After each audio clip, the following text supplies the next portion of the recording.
Another thing that you've been talking very recently is the Wakanda Moment, right? Which you describe as the moment where we realize that Africans are using technology more advanced than your own, right? Do you think that the banking industry in Africa is going through a Wakanda moment as well? Absolutely, yeah. And the idea of the Wakanda moment is really that moment in the film Black Panther where they go through the force field and suddenly from these idyllic fields, Africans working the fields and the water buffaloes, suddenly it's technology more advanced than your own.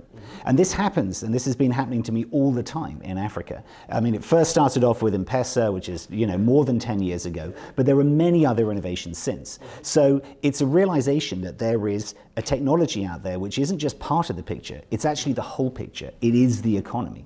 And so for banks, this is actually very frightening. The trouble for banks is they've struggled to actually give financial services to many people who need them. Either they didn't have any identity, or they didn't have collateral. They couldn't pass the know your client, the KYC part.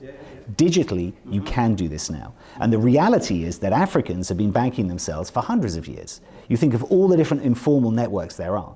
But if you digitize these now with a mobile, you can actually move into an alternative source of financing. So for banks, I think it is a wake-up call. It's that there's already the sophistication financially among the population. If they digitize as, there's no reason for them to have a bank account.